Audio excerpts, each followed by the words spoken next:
Assalamualaikum warahmatullahi wabarakatuh. Iya, Jawab. Orang salam itu. Assalamualaikum. Oke, terima kasih buat kawan-kawan dimanapun kawan-kawan semua berada. Semoga hari ini kalian dalam keadaan baik, sehat, dan pastinya berbahagia. Oke ya teman-teman, buat teman-teman yang punya AC berisik, ngerodok-ngerodok, ngerek-ngerek, nyit-nyit kayak suara jangkrik, suara nying-nying, suara apa aja yang ada di dalam AC. Nih, saya kasih sedikit panduan, sedikit berbagi buat kalian supaya nanti kalian kalau misalkan AC-nya berisik, bunyi jangkrik, bunyi nying-nying, bunyi curut, bunyi apa aja pokoknya lah, kalian bisa perbaiki, bisa cari sendiri penyakitnya ya. Nih pertama ya teman-teman, kalau posisi AC hidup bunyi berisik, bisa jadi penyebabnya dari ini nih teman-teman. Cover di bagian depan. Ini kan cover bagian depan nih. Nih ini cover bagian depan ini kalau misalkan nutupnya nggak rapat juga bisa jadi berisik.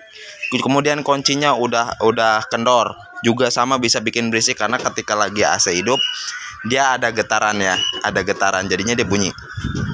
Kalau misalkan kurang kenceng. Kemudian baut. Aduh. Ini dudukan baut. Dudukan baut yang nggak kenceng juga bisa jadi bunyinya berisik, ada geter. Apalagi pas di soket-soketnya, di kuncinya sini bagian belakang sini nggak kenceng. Tuh ya, itu dari bagian bodi. Kalau misalkan bunyi kerodok-kerodok, kenapa? Kadang-kadang bunyi putaran AC itu nggak stabil, jadi bunyinya muter kenceng. Nah, apalagi ditambah di sini di bagian blower itu udah ada yang patah.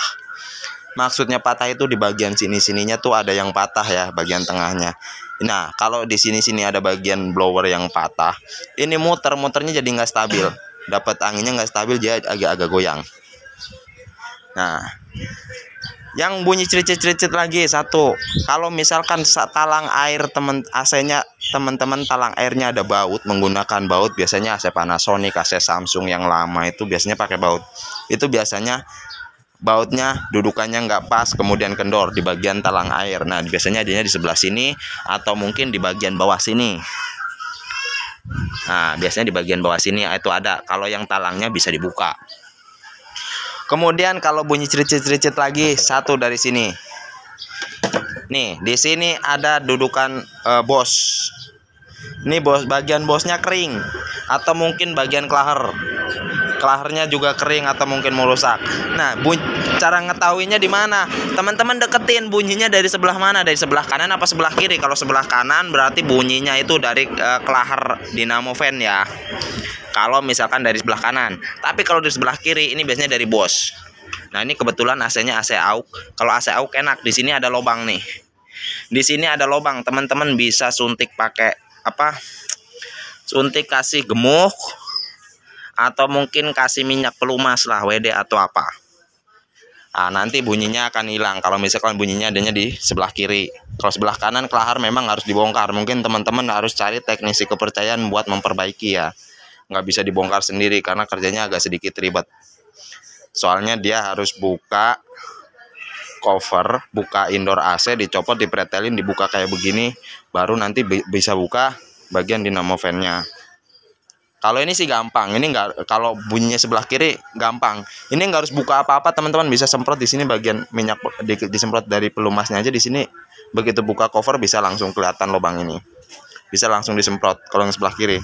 Kemudian yang terakhir ya teman-teman, yang terakhir bunyi ngerik-ngerik penyakitnya enggak dari mana-mana, enggak dari bodi, enggak dari klaher, enggak dari dinamo fan. Nih tuh saya taruh di sini. Ini namanya bracket ya, bracket indoor, bracket yang biasa dipakai buat dudukan indoor AC.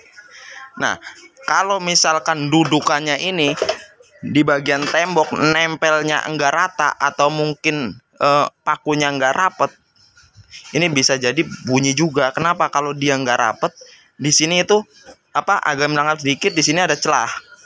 Nah, celah ini begitu AC dihidupkan jadi bunyi ngik. Nah, bisa jadi dari ini. Karena pas begitu AC hidup kena beban, ini kena getaran putaran ini muter, ada getaran, kemudian bracketnya ini juga sama jadi goyang begini. Jadi di sini berisik nih kalau dudukannya enggak kenceng, enggak pas nempel kenceng di tembok. Tuh. Nah, jadi kalau teman-teman misalkan ngomong AC-nya berisik karena apa? Bisa jadi karena salah satunya itu ya, teman-teman. Ini sebagai panduan aja kalau misalkan teman-teman nemu pakai AC-nya berisik, coba cek teman-teman, cek sendiri langkah-langkahnya kayak tadi, dari mana sumber-sumbernya bunyinya yang berisik itu ya, teman-teman ya. Oke, jadi sekian video dari saya. Semoga video ini bisa berguna, bisa bermanfaat buat teman-teman. Buat teman-teman yang udah mau nonton, terima kasih banyak. Yang udah mau subscribe, semoga rezeki kalian makin tambah banyak, makin berlimpah. Pokoknya terima kasih lah. Assalamualaikum warahmatullahi wabarakatuh.